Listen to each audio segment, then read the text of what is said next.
Hello everyone. So 10th class, welcome back on साया Saran classes.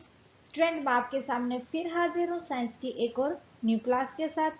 जैसा कि आपको पता है साइंस में हम डिस्कस कर रहे थे chapter number 3 metal and non metal को। So metal and non metal को कंटिन्यू करते हुए आज हम डिस्कस करेंगे रिफाइनिंग ऑफ मेटल। मीन्स जो क्रूड आपके पास मेटल है उसको अलग करना और जो प्योर मेटल है उसको अलग करना, ये होता है रिफाइनिंग ऑफ मेटल। अभी तक आपने पढ़े हैं liquidation, distillation and zone refining. उनके अंदर हमें सबको हीट की नीड थी। सो ये थी मेटल की रिफाइनिंग के जो हीट प्रोसेस के थ्रू होते हैं, लिक्विडेशन, डिस्टिलेशन, जोन रिफाइनिंग। आज हम जो डिस्कस करेंगे, आज हम जो हमारे पास इम्प्योर मेटल है उससे जो प्योर मेटल निकालेंगे वो इलेक्ट्रिसिटी का यूज करते हुए, मीन्स इलेक्ट्रिक शॉक देते हुए रिफाइन करेंगे प्योर मेटल को इम्प्योर मेटल से। सो बिना टाइम वेस्ट किए हुए करते हैं आज की क्लास स्टार्ट। उससे पहले देख लेते हैं एक मोटिवेशनल थॉट। जीत निश्चित हो तो कायर भी लड़ जाते हैं, बहादुर वो कहलाते हैं जो हार निश्चित हो फिर भी मैदान नहीं छोड़ते। मीन्स जब हमें ये पता हो कि हम इस काम के अंदर जीतने वाले हैं तो हर कोई लड़ सकता है, लेकिन जब हमें ये पता हो भाई मैं तो हारूंगा फिर भी हम लड़ते रहें, खड़े रहें, वो एक बहादुरी का काम होता है। क्योंकि हो सकता है कि हमारी हार के टाइम पर अगर हम अच्छे से और बेस्ट दे तो जीत सकते हैं। सो जीत के टाइम पर ही हमें अड़े नहीं रहना चाहिए, बल्कि जब हमें हार लगे तब भी हमें कभी भी बैकआउट नहीं करना चाहिए किसी भी चीज को लेके। ठीक है, इसी के साथ देखते हैं आज रिफाइनिंग ऑफ मेटल। जैसा कि मैंने आपको अभी क्लास में बताया है कि जब हम रिफाइनिंग करते हैं तो जो हमने 3 मेथड देखे थे, लिक्विडेशन, सेकेंड था हमारे पास डिस्टिलेशन, फिर था हमारे पास जोन रिफाइन। इन सब में स्टूडेंट हमने देखा था कि हमें हीट देने की नीड थी। हर में हम हीट देते थे और रिफाइन करते थे जो इम्प्योर मेटल था उससे प्योर मेटल में। सो ये थी जब हम हीट देते हैं। अगर हम हीट ना देकर, अब कुछ हमारे पास मेटल ऐसे होते हैं जो हीट से प्योरीफाई नहीं हो पाते, जो बहुत ही हीट होते हैं, तो उनको हमें इलेक्ट्रिक शॉक देने की नीड होती है, बिजली का झटका जिसको बोलते हैं हम। अब जो ये इतने जो हार्ड जो मेटल है हमारे पास, ये इलेक्ट्रिक करंट इनके अंदर से हम पास करेंगे, और जो ये इलेक्ट्रिक करंट इसको दिया जाएगा, ये किस तरीके से दिया जाएगा ये हम पढ़ेंगे आज की क्लास में इलेक्ट्रोलाइटिक रिफाइनिंग के अंदर। सो देखो, refining of pure metal is done using electrolytic refining.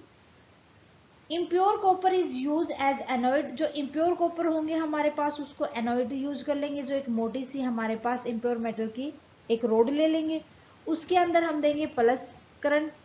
फिर and strip of pure copper is used as a cathode. एक देखो यहाँ पर जो रिफाइनिंग करनी है ना, हमें एक थोड़ा सा बिल्कुल पतली सी रोड हमें नीड होगी प्योर मेटल की। जो ये प्योर मेटल होगा और जो नॉन प्योर मेटल होगा इसको हम डालेंगे, जो हमारे पास वाटर है उसके अंदर साल्ट। साल्ट ये नहीं कि जो हम घर में यूज करते हैं ना, ऐसा कोई साल्ट नहीं लेंगे, जिस मेटल को हम प्योरीफाई कर रहे हैं उसका साल्ट। मान लो हम यहाँ कॉपर को, अभी तो हम कॉपर को प्योरीफाई कर रहे हैं, तो कॉपर को प्योरीफाई करेंगे तो हम यहाँ पर कॉपर सल्फेट लेंगे। जो ये कॉपर का सल्फेट हमने जो सॉल्यूशन लिया है ये हम ले लेंगे, उसके अंदर एक तो हम लेंगे जो इम्प्योर मेटल है हमारे पास, एक लेंगे हम पतली सी रोड, थोड़ा सा हमें प्योर मेटल की भी यहाँ पर नीड होगी। इम्प्योर जो प्लस वाली साइड और जो करंट माइनस वाली साइड ले लेंगे हम प्योर। ठीक है, acidified copper sulphate is use as electrolyte. अब देखो इलेक्ट्रोलाइटिक, यहाँ पर जो हमें जो होगा वो कॉपर सल्फेट यूज करेंगे हम। When electric current is passed through this, इसके अंदर से जब हम इलेक्ट्रिक करंट पास करेंगे, impure metal from the anode get deposited in the electrolytic solution। अब यहाँ पर जो कॉपर था हमारे पास, कॉपर 2, कॉपर 2, ये इसके पास 2 इलेक्ट्रॉन है। अब ये क्या करेगा, जब इसके अंदर से करंट पास करेंगे ना, यहाँ पर इम्प्योरिटीज, जो इसकी इम्प्योरिटीज है उनको लीव कर देगा सॉल्यूशन के अंदर। ये अपनी इम्प्योरिटीज को लीव कर देगा सॉल्यूशन के अंदर। Whereas pure metal from the electrolyte light is deposit as at cathode. अब यहाँ पर जो प्योर मेटल होंगे कॉपर के, इसके थ्रू जाएंगे और इसके थ्रू जाके जो हमारे पास प्योर मेटल की जो एक रोड थी उसमें डिपॉजिट होते जाएंगे, इसमें डिपॉजिट होते जाएंगे कॉपर। ठीक है, अब ये कॉपर यहाँ पर आएंगे प्योर वाले, इम्प्योर को ये लीव कर देगा यहाँ पर, जो एज ए एनोइड मड यहाँ पर इकट्ठे हो जाएंगे। अब ये जो मोटी थी ये तो पतली होती जाएगी और ये मोटी होती जाएगी, क्योंकि यहाँ से इम्प्योरिटीज हट रही हैं और प्योरिटीज जो हमारे पास कैथोड थी as a cathode pure metal के अंदर आ रही है। Deposition of insoluble reduce formed from the dissolution of anode during commercial electrolysis। अब देखो यहाँ पर जो हमने इनसोलेबल रेजिड्यू था हमारे पास, जो वो हमने डिसोल्यूशन किया एनोड से, एनोड ने क्या किया, इसको ड्यूरिंग इलेक्ट्रोलाइटिक के थ्रू इसने प्योरिटी में चेंज कर दिया। ये क्या करेगा, जो हमारे पास साल्ट था उसके अंदर अपनी इम्प्योरिटीज को छोड़ देगा, जो एज ए एनोइड मडा हमारे पास आ जाएंगे, और जो इम्प्योरिटीज इस साल्ट के अंदर आएंगे और जो प्योरिटीज होंगी अब ये यहाँ से इसके थ्रू रिलीज करके जो हमारे पास कैथोड में चेंज कर, कैथोड था हमारे पास प्योर मेटल, उसके अंदर ये भेज देगा। ठीक है, जो इलेक्ट्रोलाइटिक रिफाइनिंग है इसके अंदर हम देखेंगे ऑक्सीडेशन कौन करता है और रिडक्शन कौन करता है, मींस कौन यहाँ पर इलेक्ट्रॉन को देगा और कौन इलेक्ट्रॉन को लेगा।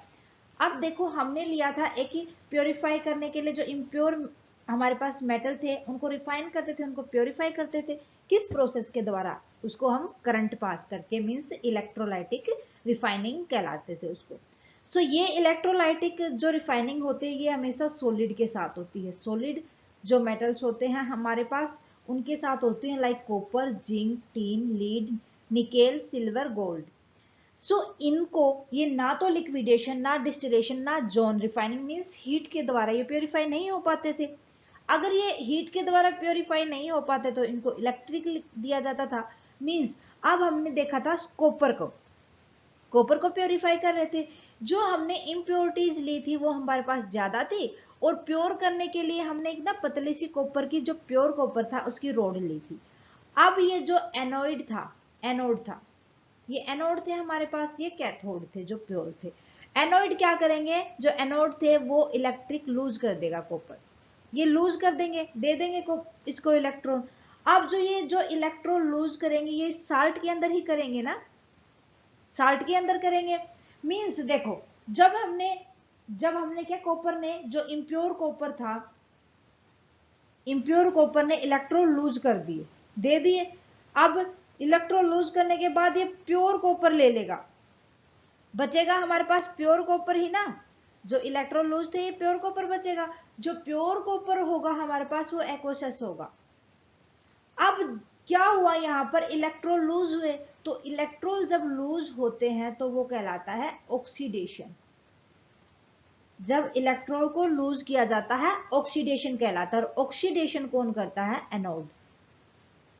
ठीक है, अब भाई क्या किया, जो इम्प्योरिटी थी उसने तो इलेक्ट्रॉन लूज कर देते, और जो इलेक्ट्रॉन लूज किए थे उसने जो इम्प्योर छोड़े थे कहां पर, जो साल्ट था उसके पास उसने छोड़ दिए थे, और प्योरिटीज आ गई थी हमारे पास, जो प्योर था उसके पास। सो जो प्योर था उसने जो लिए, अब कॉपर के जो प्योरिटीज यहाँ आती जाएंगी और ये रोड मोटी होती जाएगी, और इम्प्योरिटीज कम होती जाएंगी और प्योरिटीज बढ़ती जाएंगी। जो इम्प्योरिटीज कॉपर सल्फेट ने जो इलेक्ट्रॉन लिए हैं और जिससे कॉपर सल्फेट हमारे पास आया है, सो जो ये आया है इसने क्या किया, इलेक्ट्रॉन लिए हैं तो ये कहलाएगा रिडक्शन। जो इलेक्ट्रॉन गेन करता है वो रिडक्शन कहलाता है। ये थी पूरी की पूरी प्रोसेस। उम्मीद है कि आपको अच्छे से समझ आ गई होगी कि प्योरिटीज जो कैथोड होते हैं, सो अब हम इनको कैथोड को क्या कह सकते हैं, ये रिडक्शन करते हैं इलेक्ट्रॉन को, ये रिडक्शन होते हैं। सो इस तरीके से भी हमें इनको याद रखना है।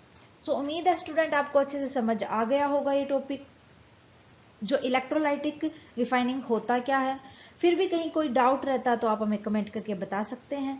सो आज के लिए बस इतना ही।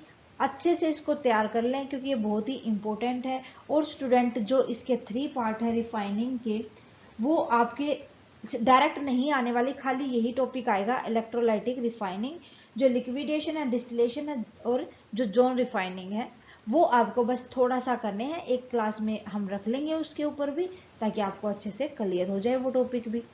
सो आज के लिए बस इतना ही, मिलते हैं नेक्स्ट क्लास में नेक्स्ट टॉपिक के साथ। आपको क्लास कैसी लगी आप हमें कमेंट करके बताएं। अच्छी लगे तो प्लीज लाइक और शेयर करना ना भूलें।